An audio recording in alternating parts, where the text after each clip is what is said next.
السلام عليكم ورحمة الله وبركاته.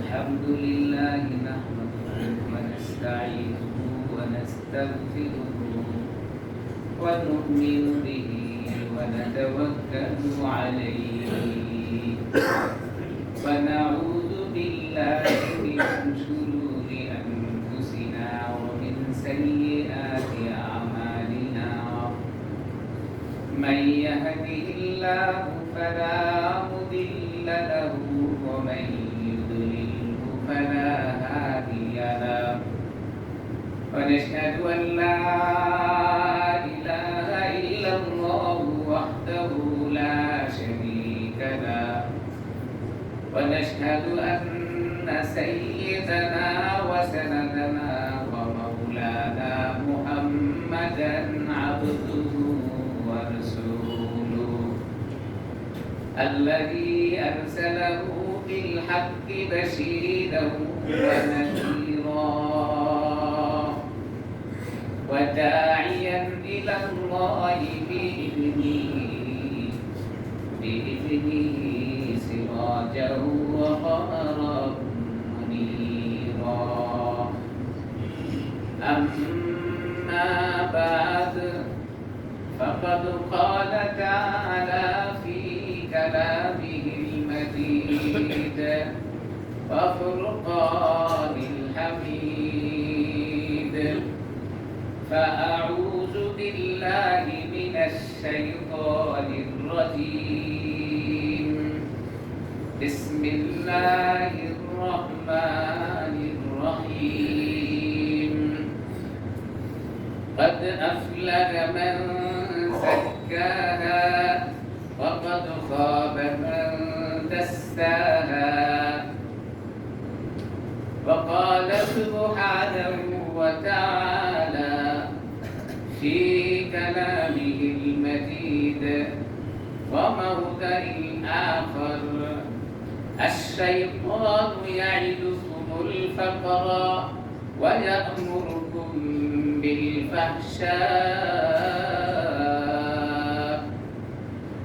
بالفحشاء والله يعدكم مغفرة منه وفضلا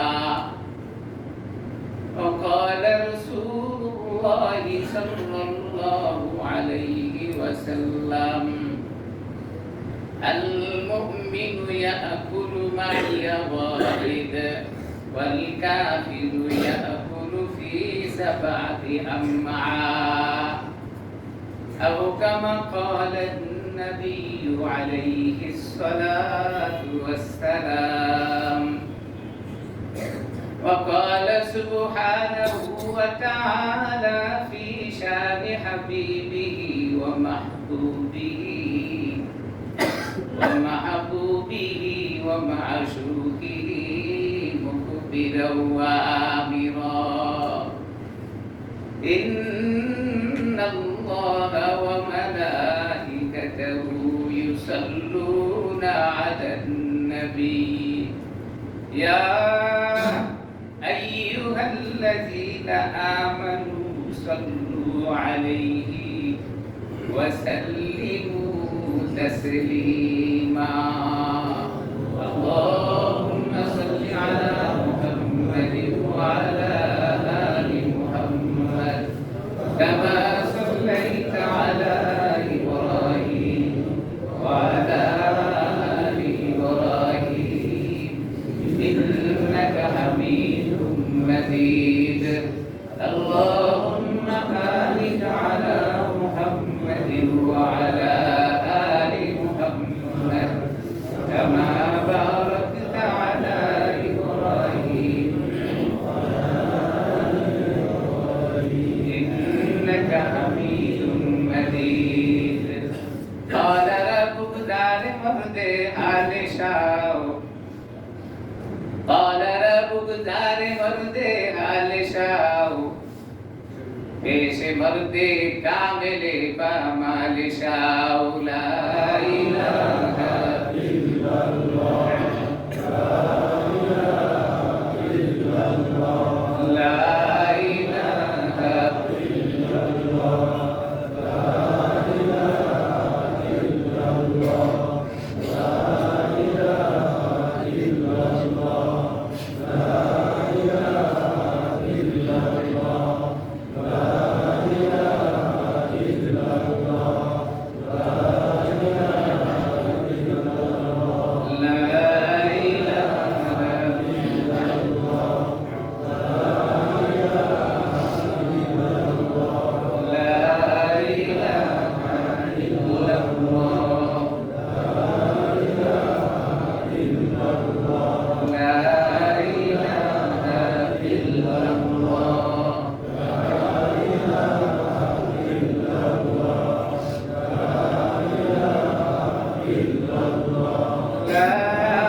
আল্লাহ তাআলার দরবারে শুকরগুজারি করি যিনি আমাদেরকে আল্লাহ তাআলার ঘরে আসার মতো বসার মতো তৌফিক দান করেছেন।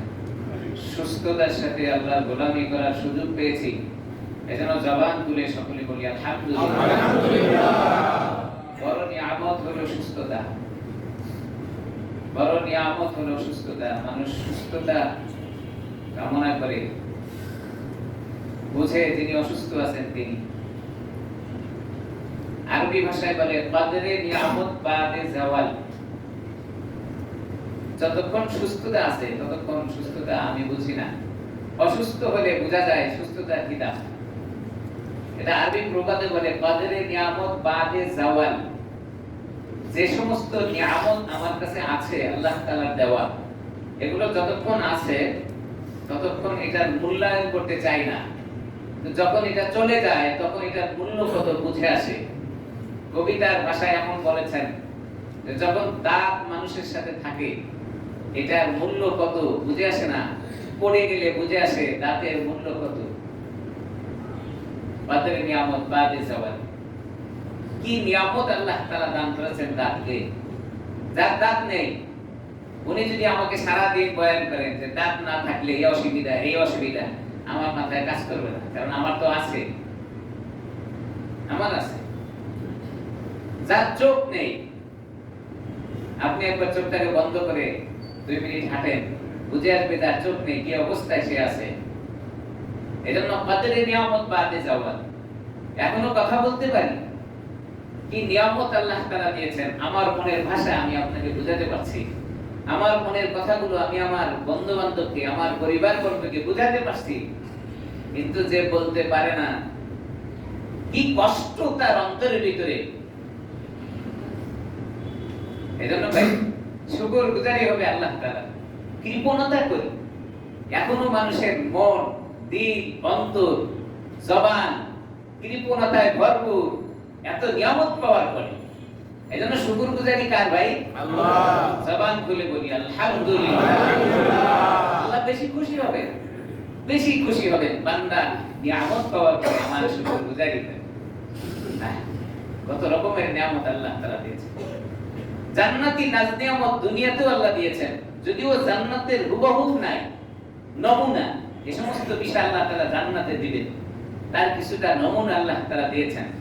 অনুভব করি তো বুঝে আসে না। হ্যাঁ, যারা বুঝেছেন এটার মূল্যায়ন করেন।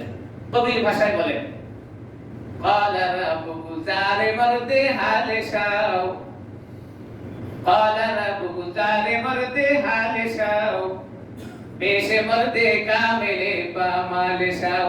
আপনি যদি এই বিষয়গুলো ভালো করে জেনে আপনার জীবনে আমলে নিয়ে আসতে চান, তাহলে যারা এই সম্পর্কে আমলে নিয়ে এসে আল্লাহ তাআলাকে পেয়েছেন তাদের সান্নিধ্য লাভ করা দরকার, তাদের কাছে যাতায়াত করা দরকার। কিন্তু আমার সময় নাই, হুজুর আমি কি কম বুঝি, আমি কেন আরেকজনের কাছে যাব? আমি তো যথেষ্ট বুঝি। কি যে বুঝি এটা প্রশ্ন করলে বোঝা যাবে। قال ربك جار مرد حال شاو পেশ মর্দে কামেলে পামাল শাও। আমি যদি বড় হতে চাই, আমি যদি আল্লাহ তাআলার কাছে মর্যাদা লাভ করতে চাই, তাহলে যারা বড় হয়েছেন, যারা মর্যাদা লাভ করেছেন তাদের কাছে আমার যাতায়াত করতে হবে, তাদের কাছে আমার যাতায়াত করতে হবে। এইজন্য রব্বে কারীম কোরআনে হাকিমের ভিতরে বলেন কুল হাল ইয়াস্তাবিল্লাযীনা ইয়ালামুনা ওয়াল্লাযীনা লা ইয়ালামুন। আল্লাহ প্রশ্ন করেন নিজে, ও নবী আপনি আপনার উম্মতদেরকে বলেন যারা জানে আর যারা জানে না তারা কি সমান? হাল ইয়াস্তাবিল্লাযীনা ইয়ালামুনা ওয়াল্লাযীনা লা ইয়ালামুন। যারা জানে আর যারা জানে না তারা কখনো সমান নয়। সারা দুনিয়ার মানুষের জন্য এই আয়াত। কুল হাল ইয়াস্তাবিল্লাযীনা ইয়ালামুন, নবী আপনি বলেন যারা জানে এবং যারা জানে না তারা কি সমান? কখনোই নয়। উত্তরে কি বলবো? কখনোই নয়। যারা জানে আর যারা জানে না তারা সমান কেমন করে? ওগো রব, যারা জানে আর যারা জানে না তারা তো সমান নয়। যারা জানে না তারা কি করবে? আল্লাহ বলেন যারা জানে না তাদের উচিত হলো যারা জানে তাদের কাছে যাতায়াত করবে। ফাসআলু আহলায যিকর ইন কুনতুম লা তা'লামুন।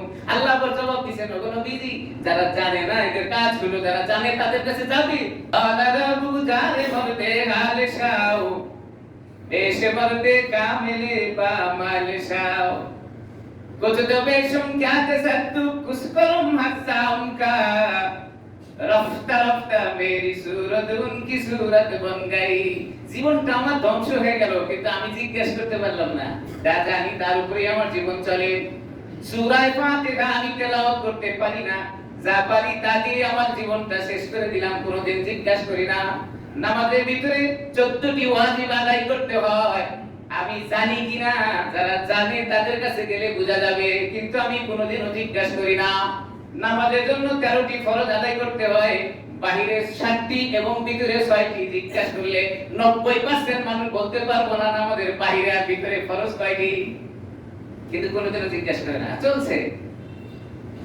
গাড়ি ছেড়ে দিছে এখন যেদিকে যায় স্টিয়ারিং ধরে রাখতে হবে নাহলে তো চলে যাবে গর্তে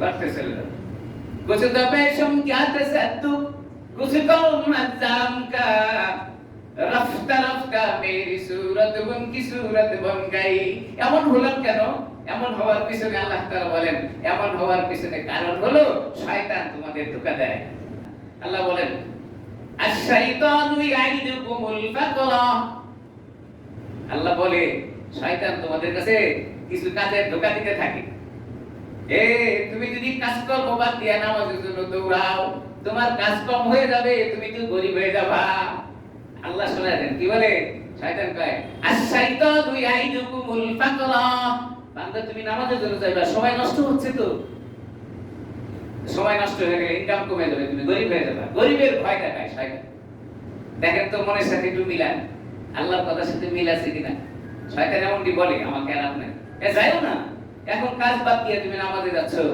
এটা হয় তোমার এখন গুরুত্বপূর্ণ সময় এখন তুমি 3 দিনের জামাতে যাবা এটা হয় না ইসলামী আন্দোলনের জন্য সমাবেশ মিছিল হচ্ছে আরে তুমি ওখানে যাও না তোমার এখানে যাওয়া দরকার নেই শয়তান ধোঁকা দেয় আশ-শাইতানু ইয়াইদুকুমুল ফাকরা শয়তান তুমি গরিব হয়ে যাবা খবরদার সময় নষ্ট করো না আর কি বলে ওয়া ইয়াকুরুকুম বিল ফাহশা আর কি কয় আরে তুমি ক্ষতিগ্রস্ত হয়ে যাবে তুমি কেন ওইদিকে যাও আমার রব কি বলেন রব বলেন ওয়াল্লাহু ইয়াইদুকুম মাগফিরা সুবহানাল্লাহ সুবহানাল্লাহ আল্লাহ কয় বান্দা আসো আমি তোমাকে maaf করে দেব সুবহানাল্লাহ শয়তানের কথা আল্লাহর কথা আল্লাহ কি বলেন আল্লাহ বলেন ওয়াল্লাহু ইয়াইদুকুম আসো আল্লাহ নিজে ডাকতেছেন আসো কি করবে মাগফিরাতাম মিন ফাদলা আমি আল্লাহ তোমাকে maaf করে দিব এবং তোমার কাজের ভিতরে বরকত আছে সুবহানাল্লাহ শয়তান কয় তুমি যাইও না কাজের ক্ষতি হয়ে গেলে গরিব হইবা আল্লাহ কয় বান্দা তুমি আসো তোমাকে maaf করে দিব আর কাজের ভিতরে বরকত দান করব কার কথা ঠিক আলারা বুজারে মরদে হাল শাও বেশে মরদে কামিলে পা মাল শাও এই কথা বুঝার জন্য যারা বুঝেছে তাদের কাছে আপনাকে যাতায়াত করতে হবে তাদের সান্নিধ্য লাভ করতে হবে তাদের সহবতে আপনাকে বসতে হবে কবির ভাষায় বলেন সাহাবতে সালে তুরা সালে গুনাত সাহাবতে সালে তুরা সালে গুনাত সাহাবতে তালে তুরা তালে গুনাত বান্দা তুমি যদি আল্লাহ ওয়ালা হতে চাও তুমি যদি মাগফিরাত তালাশ করো আল্লাহ ওয়ালাদের সহবতে তুমি যাতায়াত করো কারণ মানুষ আল্লাহ ওয়ালাদের কাছে গিয়ে আল্লাহ ওয়ালা হয়ে গেছে আতরের দোকানের পাশ দিয়ে যাওয়ার পরে আতর যদি আপনি ক্রয় নাও করেন তারপরেও গ্রান করবে কি বলেন করবে কিনা কামারের দোকানের পাশ দিয়ে যাওয়ার পরে আপনি যদি কামারের দোকান কোনো কিছু কেনাকাটা নাও করেন তারপরেও কালি শরীরে লাগবে সাহাবতে সালে তুরা সালে গুনাত সাহাবতে তালে তুরা তালে গুনাত খুব ভালো করে খেয়াল করবেন ভালো মানুষের সংস্রবে বললে জীবনটা ভালো হয়ে যায় খারাপ মানুষের সংস্রবে বসলে আপনি ভালো থাকার পরেও আপনি খারাপ হয়ে যাবেন কারণ সাহাবত আকর্ষণ করে চম্বকের মতো টানতে থাকে আপনি ভালো মানুষের খারাপ হয়ে যাবেন ভালো মানুষের সম্পর্ক ভালো মানুষের সাথে হয় পানি আর তেল সারা জিন্দেগি যদি ডাইলুশন করে যত প্রকার মেশিন আবিষ্কার করা হোক না কেন পানি আর তেলকে কখনো এক জায়গায় মিশ্রণ করার মতো ক্ষমতা দুনিয়ার জীবনে কেউ রাখেন হবে না এটা, কারণ এটা তাজাত জিনিস। মুখালেফ দুইটা দুই দিক, একটা হলো তেল, তার কাজ হলো সে উপর দিকে ভাসতে থাকবে, পানির কাজ হলো সে নিচের দিকে যাচ্ছে থাকবে। এজন্য পানি আর তেল কখনো এক জায়গায় হয় না। ভালো মানুষ আর খারাপ মানুষ মিললে দুইটাই শেষ, কখনই হবে। कुछ तो बेशुम क्या तसद्दुक कुछ करो मज्जाम का रफ्ता रफ्ता मेरी सूरत उनकी सूरत बन गई। কবি বলেন তুমি একদিন খারাপ মানুষের সংস্রবে গিয়ে দেখো, তুমি সিগারেট কখনো খাও না, কিন্তু সিগারেট ওয়ালার কাছে বসে দেখো, তোমার আঙ্গুলে একদিন ধরায়া দিবে। আরে দোস্ত এক টান দাও, আরে দোস্ত একবার একটু খাও, আরে কিছু হবে না, একবার খাইলে কি সমস্যা? আপনি খেয়াল করেন, ভালো মানুষের কাছে আপনি যাতায়াত করেন, নামাজ পড়ার অভ্যাস নাই, কাপড় ঠিক নাই, ওযু নাই, গোসল ঠিক নাই, কিন্তু ভালো মানুষের সংস্রবে থাকার কারণে একদিন দুই দিন তিন দিন পরের দিন আপনাকে টেনে মসজিদে আনবেই। দোস্ত চলো এই একত্ব নামাজ কমপক্ষে বলো, লজ্জাই হলেও আপনি একত্ব নামাজে আসবেন। সাহাবতে সালে তুরা সালে গুনাদ, সাহাবতে তালে তুরা তালে গুনাদ। এজন্য সংস্রব সহপাঠী হতে হবে আল্লাহ ওয়ালা, আল্লাহ ওয়ালাদের পাশে আপনাকে যাতায়াত করতে হবে। কেন যাইতে পারি না? শয়তান ধোঁকা দেয়। শয়তানকে শায়েস্তা করার সূত্র বলেছিলাম, গত জুমায় আলোচনা করতে গিয়ে বলেছিলাম, শয়তানকে পরাস্ত করার 4 ঔষধ। এই যে শয়তান আমাকে ধোঁকা দেয়, এই শয়তানকে ঠেকানোর জন্য মুরব্বীরা, বুজুর্গানে কেরাম যারা ছিলেন বিগত দিনে, যারা আল্লাহকে পেয়ে দুনিয়া থেকে চলে গেছেন, তারা 4টি ঔষধ বর্ণনা করেছেন শয়তানকে দূরীভূত করার। তার মধ্যে 1 নাম্বার ঔষধ আমি আপনাদেরকে শোনাইছিলাম। 1 নাম্বার আমল ছিল চুপ করে থাকা। চুপ করে থাকা, কথা কম বলার মধ্যে আপনি শয়তানকে কি করতে পারবেন? পরাস্ত করতে পারবেন, শায়েস্তা করতে পারবেন। এটাকে আরবি ভাষায় বলে, আগে ছিল মুরব্বিরা বলতেন তারকুল কালাম, কথা ছেড়ে দাও। কথা ছেড়ে দিলে তো চলা যাবে না, তো বোবা হয়ে গেলাম। এইজন্য বুজুর্গরা বলেন কথা ছেড়ে দেওয়ার যোগ্যতা তোমার কাছে নাই, তুমি পারবে না। এইজন্য বুজুর্গরা ঔষধ একটু চেঞ্জ করে বলেন কিল্লাতে কালাম। কথা যেহেতু বলতেই হবে, তুমি অল্প কথা বলো, কারণ বেশি কথা বললে দিল মরে যায়, বেশি কথা বললে কথার ভিতরে ভুল হয়। এইজন্য প্রবাদ আছে, লম্বা সুতা আর লম্বা কথা দুইটাই ঝামেলা। লম্বা সুতা হলে ভিতরে গিট্টা লেগে যায়, আর বেশি কথা হইলে কথার ভিতরে ভুল হয়। এজন্য বুজুর্গরা বলেন কিল্লাতে কালাম, কথা কম বলার জন্য চেষ্টা করো। খেয়াল করে দেখবেন, যারা বেশি বকবক করে এদের অন্তর নষ্ট হয়ে গেছে, এরা মিথ্যা বলে, এরা ভুল বকে, এদের মধ্যে সমস্যা আছে। বেশি কথা বলা যায় না। বেশি কথা বলা মনে করে কি আমি যে বকবক করতেছি, আমার চেয়ে ভালো জ্ঞানী পৃথিবীতে আছে। ওই যে জাহেল, সে নিজেও বোঝে না।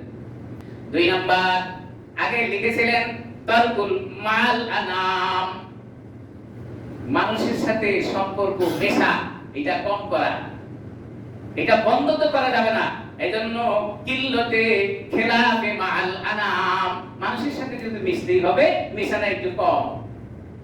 এইজন্য পৃথিবী জগতে যদি আপনি তালাশ করেন, যারা আল্লাহকে পেয়েছে এরা মানুষের সাথে সম্পর্ক কম রেখেছেন, নীরবতা বেশি পালন করেছেন, চুপচাপ বেশি থেকেছেন। একার মধ্যে আল্লাহ তাআলাকে পাওয়া সহজ হয়। মানুষের সাথে বেশি মিশলে আপনার ভুল খুঁজে পাওয়া সহজ।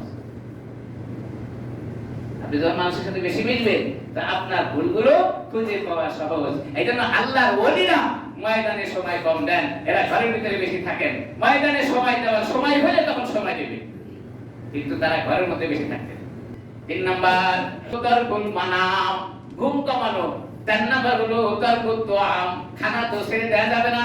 এইজন্য বুজুর্গরা বলেন কিল্লাতে তুআম, খানা কম খাওয়া।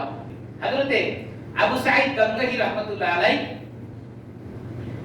ইনি অনেক বড় আল্লাহ ওয়ালা ছিলেন। রাস্তায় সফরে বের হয়েছেন, রাস্তায় বের হওয়ার পরে দেখলেন তার মতো আরেকজন সাথী। তো বলছেন যে আপনি কোথায় যান? তো বলল আমি একজন পীরের দরবারে যাই, তার কাছ থেকে আমি কিছু জানবো, শিখবো। তো ঠিক আছে, তিনি বলে দিলেন যে আমার দাদা অনেক বড় পীর, তার কাছে আপনি যান। তো সেখানে গেলেন, নাতি উপস্থিত থাকলেন, খুব সারসংক্ষেপ কথা। সেখানে যাওয়ার পরে ওযু করতে গিয়ে তৎকালীন সময় তো মাটির হাড়ি, মাটির বদনা, মাটির লোটা এগুলা ব্যবহার করতেন। তো এই পানি নিতে গিয়েই হঠাৎ করে হাত থেকে মাটির বদনাটা পড়ে ভেঙে গেল। নাতি বলতেছেন আপনি পীরের দরবারে কি শিখতে আসেন? খালি লোটা ভাঙার জন্য আসতেন, মানে বদনা ভাঙার জন্য? অনেক কষ্ট পেয়ে গেলেন, আরে হাত থেকে পড়ে ভেঙে গেল, কি করা যায়, ভাঙতেই তো পারে মাটি। তো মনের ভিতরে ব্যথা নিয়ে ওই মাটির বদনা যেটা ভেঙে টুকরা হয়ে গেছে, এক টুকরা আরেক টুকরার সাথে এমনি জোড়া লাগাইতেছে, মিলাইতেছে। ছোটবেলায় খেলছেন, মনে আছে কিনা? কোনো জিনিস ভেঙে গেলে নিজে নিজে জোড়া লাগাইতে চায়, আঠা মোটা কিছু লাগে না, সিমেন্ট নাই, কোনো কিছু নাই। তুই মাটির বদনাটাকে ভাঙা টুকরোগুলো হাতে একটা করে নিয়ে আরেকটা নিয়ে একটার সাথে জোড়া লাগাইতেছে। আর যিনি এই ধমক দিলেন তিনি তাকিয়ে দেখলেন যে মাটির বদনা ভেঙে গেল আর টুকরোগুলো নিয়ে একটার সাথে একটা জোড়া লাগাইতেছে। সিমেন্ট নাই, আঠা নাই, গাম নাই, কিন্তু ভাঙা টুকরোগুলো জোড়া লাগতেছে। সুবহানাল্লাহ। অবাক হয়ে গেলেন, কি ব্যাপার? পুরো বদনাটা সে আবার পূর্বের মতো তৈরি করে দিলেন, বানায় দিলেন, জোড়া লাগায় দিলেন। এখন এই লোক বলতেছে যে আপনি যে এই মাটির বদনা ভাঙাটা জোড়া লাগাইলেন, এটা আপনি অর্জন করছেন কোথা থেকে? কি আমলের দ্বারা আপনি এটা অর্জন করেছেন যে মাটির বদনা ভেঙে গেল তো আপনি জোড়া লাগায় দিলেন? তো উনি বলতেছেন আমি এটা শিখেছি আপনার দাদার কাছ থেকে। আরো অবাক হয়ে গেছেন, আমার দাদার কাছ থেকে এটা শিখছেন, আমি জানি না। বলছে আমার দাদার কাছ থেকে আপনি কেমনে শিখলেন? তো বলতেছেন এটা যদি আপনি জানতে চান তাহলে আপনার দাদা তো বেঁচে নাই, দাদার একজন মুরিদ আছে, সেটা বলখে যেতে হবে, সে বলখে গেলে তার কাছ থেকে আপনি এটা জানতে পারবেন। আবু সাঈদ গঙ্গোহী রাহমাতুল্লাহ আলাইহি বলেন নিয়ে চলে যাই আমার দাদার সেই মুরিদের কাছে, জানতে হবে মাটির বদনা ভেঙে আবার সেটা কিভাবে জোড়া লাগায়, এটা আমার জানতে হবে, কিভাবে সম্ভব। চললেন দুইজনে, হাঁটতে হাঁটতে হাঁটতে হাঁটতে দাদার সেই নাতি তার সেই মুরিদের কাছে নিয়ে যাওয়ার পরে বললেন উস্তাদজি ইনি হলেন আপনি যে পীর হয়েছেন, আপনার পীরের এই পীরের বরত্বটা যেটা হয়েছে তার সম্পর্কের ইনি একজন আত্মীয়।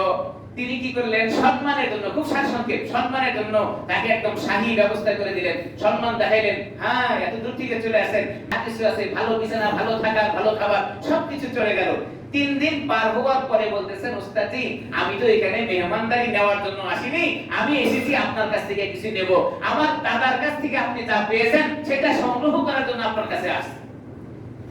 এখন এই মুরিদ দাদার কাছ থেকে যা পাইছে বলতেছেন যদি তাই হয় তাহলে আপনাকে শাহী বিছানা ছেড়ে দিতে হবে, শাহী খানাও ছেড়ে দিতে হবে। এখন থেকে আপনি আমার দরবারে দাদার সম্মানের জন্য নয়, আপনি আমার কাছ থেকে আসছেন দাদার সম্পদ নেওয়ার জন্য, আমি যা বলবো তাই আপনাকে করতে হবে।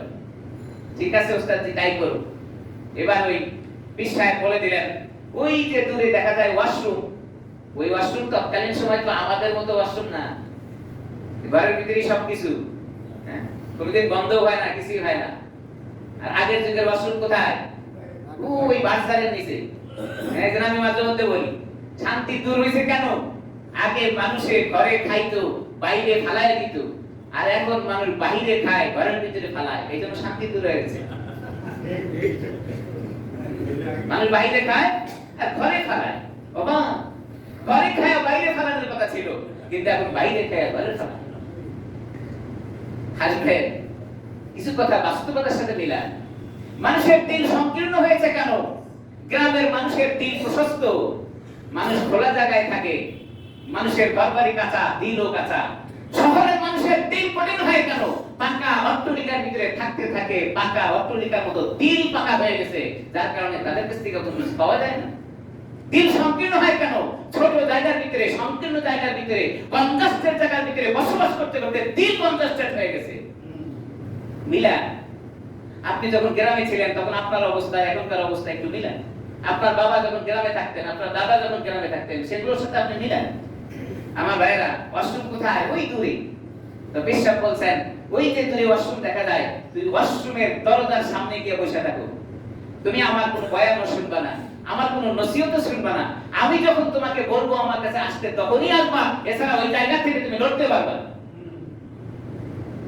কিছু পেতে হলে কিছু ওয়াল্লাযীনা জাহাদু ফীনা লানাহদিয়ান্নাহুম সুবুলানা, আপনি যদি কিছু পেতে চান তাহলে কিছু দিতে হবে। খালি পেতেই চাইলেন কোনোদিনও সম্ভব নয়। আপনি মনে করতেছেন জান্নাত মামুর বাড়ি 30 চাইলাম দিয়ে দিল না, আল্লাহ তাআলা বলেন জান্নাত পাইতে হলে কিছু আমাকে দিতে হবে। ওয়াল্লাযীনা জাহাদু ফীনা লানাহদিয়ান্নাহুম সুবুলানা ওয়া ইন্নাল্লাহা লামাআল মুহসিনিন। আল্লাহ বলেন তোমাকে একটু চেষ্টা করতে হবে, মেহনত। এবার পীর সাহেবের নির্দেশে সেখানে গিয়ে তিনি বসে পড়লেন। দেখতে দেখতে একদিন যায়, 2 দিন যায়, 3 দিন যায়, কিন্তু ওস্তাদজি কখনোই তাকে ডাকে না। মনে মনে চিন্তা করে আসলাম ওস্তাদের বয়ান শুনবো, কিছু পাবো, কিছু নিব, আমার এই ওয়াশরুমের দরজার সামনে বসায় রাখলো। আমি আর আপনি হইলে তো বিশ্বাসের গোষ্ঠী কিলাই একদম জায়গা মতো দিয়ে দিতাম, আরে আসতে পীরের দরবারে কিছু দেবো, হ্যাঁ আমার ওয়াশরুমের দরজার সামনে বয়ে রাখছে, এই পীরের দরবারে থাকা যাবে না। কিন্তু সেটার কাছে তার দাদার সম্পদ দিবে। দাদার সম্পদ কি? ওই যে মাটির বদনা ভেঙে দিলে জোড়া লাগাইতে পারে, কি আমলের দ্বারা এটা সম্ভব সেটা সে সংগ্রহ করার জন্য দেখতে দেখতে একদিন নয়, 2 দিন নয়, সাল বরাবর 1 বছর পূর্ণ হয়ে গেল।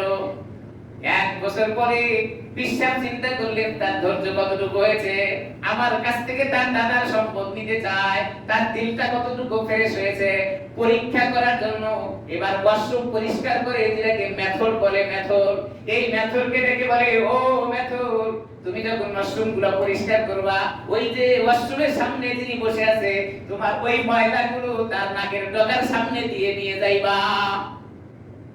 ওয়াশরুমের ময়লা নাকের সামনে দিয়ে নিয়ে যাবে। বলেন তো মেজাজ কার ভালো থাকবে? 1 বছর অতিক্রম, এবার মেথড ওয়াশরুম পরিষ্কার করে, সুইপার ওয়াশরুম পরিষ্কার করে ময়লাগুলো তার নাকের ডগার সামনে দিয়ে যাচ্ছে। মিসকম্বরের মতো গ্রাম বের হবে, কি বলেন? তার শুধু কিরমির করতেছে, আরে ময়লা নেওয়ার জায়গা পেল না, আমার নাকের ডগা দিয়ে যায়। চোখ বড় বড় করে, চোখ রাঙিয়ে সুইপারকে একটা ধমক দিয়ে বলতেছে, এই বেয়াদব, জায়গা পেলি না, আমার নাকের ডগা দিয়ে ময়লা নিয়ে দিন। এবার সুইপার ওই যে বুজুর্গের কাছে গিয়ে বলেন, ওস্তাদজি এমন জোরে ধমক দিছে না জানি আমার ওযু ছুঁড়ে দেওয়ার মতো। ওস্তাদজি কয় এখনো পরিবর্তন হয় নাই, 1 বছরও পরিবর্তন হয় নাই। 1 বছরও কি হয় নাই পরিবর্তন? ধৈর্য আসে নাই এখন, দাদা সম্পদ নেবে কেন? এরপরে ডেকে বলছেন তোমাকে আরো 1 বছর থাকতে হবে। হয় নাই তোমার পরিবর্তন, আরো 1 বছর, সারসংক্ষেপ আরো 1 বছর বসেছিলেন। 1 বছর পরে 2 বছর শেষ হয়ে গেল, পীরে সুইপারকে ডাকতে বলেন, এবার যে তুমি ময়লাটা নিবা, নেওয়ার পরে কিছু ময়লা যেন তার কাছে পড়ে, কাছে কাছে লাগে, কেমন করে ময়লাগুলো তুমি সেখান থেকে নিয়ে যাবে। এবার সুইপার তাই করলেন, ওস্তাদের কথা মতো ময়লা পরিষ্কার করে তার কাছ দিয়ে নিয়ে যায়, আর কিছু ময়লা সেখানে ইচ্ছা করে ফেলে দেয়, দুর্গন্ধ। তো সুইপার যখন এই ময়লা ফেলছে তখন আর ধমক দেয় নাই, কিন্তু চোখগুলো বড় বড় করে তাকায় আছে। পীরের দরবারে গিয়ে বলছেন, ওস্তাদ এবার ধমক দেয় নাই, কিন্তু চোখগুলো যেন এত বড়, আমারে খেয়ে ফেলবে। ভাই তাইলে এখনো পরিবর্তন হয় নাই। ডাকতে বলছেন তোমার আরো 1 বছর। 3 বছর শেষ হয়ে গেল। সুইপারকে ওস্তাদ বলেন, এবার তুমি ময়লাগুলো নিয়ে যাওয়ার সময় তার শরীরের সাথে ধাক্কা লেগে ময়লাগুলো তার শরীরে লাগাই দিবে। কি বলে? আল্লাহ ঐতিহাসিক লেখেন 3 নাম্বার বছর যখন চলে গেল, সুইপার ময়লাগুলো নিয়ে ইচ্ছা করে তার সাথে লাগায় দিল, আর ময়লাগুলো তার শরীরে লেগে গেল, সুইপার নিচে নিজে পড়ে গেল। এবার ওই লোক দ্রুতভাবে নিজের শরীরের ময়লা না দেখে সুইপারকে হাত দিয়ে উঠায়, আহারে আমি এখানে বসা ছিলাম এই জন্য আমার সঙ্গে ধাক্কা লাগছে, আমি এই জায়গায় যদি বসা না থাকতাম তাহলে তো তুমি পড়ে যাইতা না।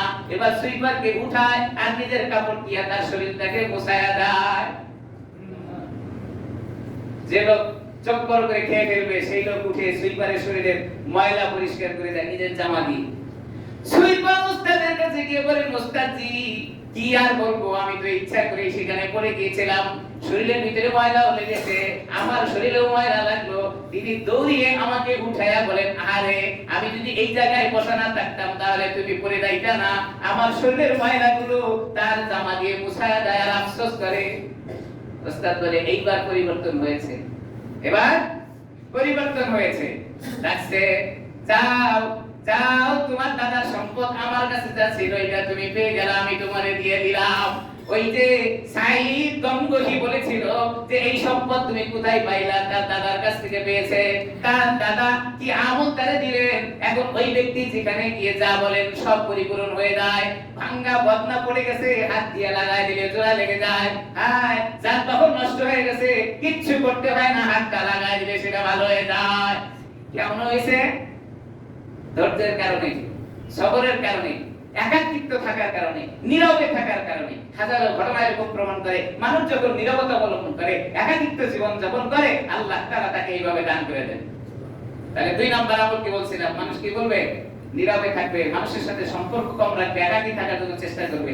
এখন তো আমরা প্রবাদ বলি, মানুষ তো সামাজিক জীব, একাকী থাকতে পারে। একা থাকার মধ্যে কামিয়াবি হলো, বান্দা যদি আল্লাহ তাআলাকে পাইতে চায় তাহলে তার একা নির্জনে বসবাস করতে হবে। প্রমাণ করে দেখেছেন, মানুষ যত মানুষের সাথে মিশবে তত তার দোষ ত্রুটি প্রকাশ পাবে, সে ক্ষতিগ্রস্ত হয়ে যাবে। আমার ভাইরা, 3 নাম্বার ঔষধ বলেছেন। 3 নাম্বার ঔষধ হলো কিল্লতে মানাম, ঘুম কমাতে হবে।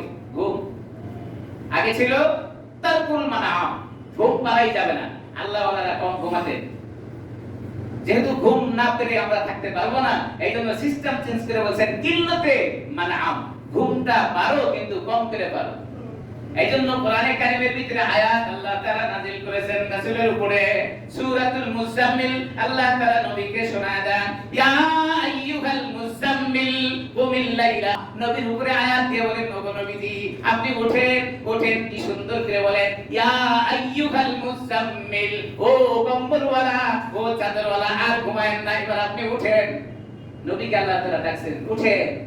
আপনি দাঁড়ায় যান লাইল রাত্রিকালীন সময়ে, ও নবী আপনি দাঁড়ান রাত্রি, তার মানে রাত্রিকালীন আপনি দাঁড়াইয়া ইবাদত বন্দেগী করেন। কতটুকু করবেন? নিসবাহু আবিন কুসমিনহু কালিলা, রাত্রির অর্ধেক অথবা তার চেয়ে কম।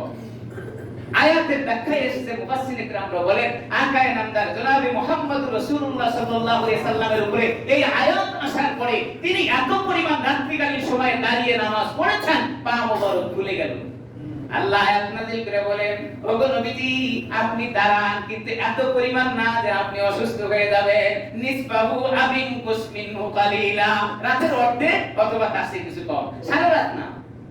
নবীর উপরে আয়াত নাযিল হয়েছে ঘুম কমানোর জন্য। আমরা কি করি? সারা রাত ঘুমাই তো ঘুমাই, ফজরের নামাজের সময় ঘুমটা একটু বেশি ধরে, শয়তান গিয়ে টিপাইতে থাকে, আরে এখনো সময় হয় নাই, দেরি আছে। দেখবেন সারা রাত্রির ঘুমের সমপরিমাণ মজা, বেশি ঘুম, সেটা হলো ফজরের নামাজের সময়। ওই সময় যে ঘুমের মজা, পুরা রাত ভর ওই মজা পাওয়া যায়। আল্লাহ তাআলা বলেন, ইয়া আইয়ুহাল মুজাম্মিল, ওগো নবীজি, ওগো কম্বলওয়ালা, ওগো চাদরওয়ালা, ওগো আদরের নবী, ওগো মহব্বতের নবী, কুম আপনি দাঁড়ায় যান রাত্রিকালীন সময়ের জন্য। কতটুকু দাঁড়াবেন? নিসবাহু আবিন কুসমিনহু কালিলা, রাতের অর্ধেক অথবা তার চেয়ে কম। নবীর উপরে কেন এই আয়াত দিলেন? দুনিয়ার উম্মতে মুসলিমার জন্য এই আয়াত প্রযোজ্য। মানুষ রাত্রিকালীন তুমি একটু দাঁড়াও, ঘুম কমাও, আল্লাহকে পাইতে হলে রাত্রিকালীন ইবাদত বেশি করতে হয়। এই জন্য কোরআনে কারিমের অন্য জায়গার ভিতরে আল্লাহ তাআলা বলেন, সুন্নাতামান ক্বাদ আরসালনা ক্বাবলাকা মির রুসুলিনা ওয়ালা তাজিদু লিসুন্নাতিনা তাহবিলা, আকিমিস সালাতা লিদুলুকিশ শামসি ইলা গাসাকিল লাইল। আল্লাহ তাআলা কত সুন্দর করে শোনায় দিলেন। আরো আছে, ফাতাহাজ্জাত বিহি নাফিলাতাল লাক আসা আইয়াবআসাকা রাব্বুকা মাকামাম মাহমুদা। আপনি যদি আল্লাহ তাআলাকে পাইতে চান, রাত্রিকালে দাঁড়ায় যান। রাত্রিতে দাঁড়ায়া কি করবেন? ফাতাহাজ্জাত বিহি, আল্লাহর নামে আপনি তাহাজ্জুদ করেন। এইজন্য দুনিয়ার জীবনে কোনো বুজুর্গ হইতে পারে নাই তাহাজ্জুদ ছাড়া। আল্লাহ ওয়ালা যদি হতে চান, তাহাজ্জুদ তার পড়তেই হবে। আরে ওয়াক্তের নামাজই পড়তে পারি না, তাহাজ্জুদ তো অনেক করে থাকে। 2-4 রাকাত পড়লেই মনে করতেছি আমার চেয়ে বড় নামাজি এই দুনিয়া তার কেউ নাই।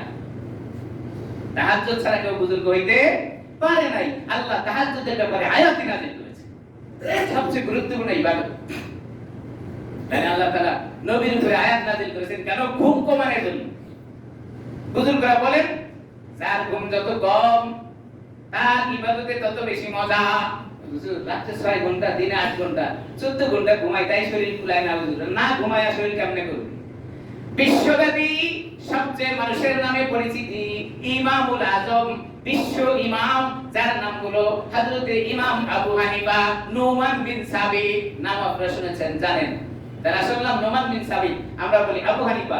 4 ইমামের প্রসিদ্ধ ইমাম, 4 ইমামের ভিতরে সম্মানী ইমাম, 4 ইমামের ভিতরে বড় ইমাম, ইমামে আজম যাকে বলা হয় হযরতে আবু হানিফা রাহমাতুল্লাহ আলাইহি। তার জীবনের ঘুম ছিল যোহরের নামাজের পরে 1 ঘন্টা, আর বাকি সময় তিনি কখনো ঘুমাতেন না।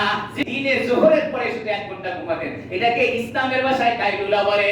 যোহরের নামাজের পরে খানা শেষ করে 1 ঘন্টা ঘুমানো, এটা স্বাস্থ্যসম্মত ঘুম। যদি ঘুম নাও আসে, আপনি গড়াগড়ি করেন, যোহরের নামাজের পরে খেয়ে একটু রেস্ট নিতে হয়, এটাকে ইসলামের ভাষায় কাইলুলা বলে। নবী সাল্লাল্লাহু আলাইহি সাল্লাম কাইলুলা সুন্নাত বলেছেন, তিনি করেছেন, সাহাবায়ে কেরাম বলেছেন, উম্মতের জন্য নির্দেশ যোহরের নামাজের পরে পরে খেয়ে একটু ঘুমান।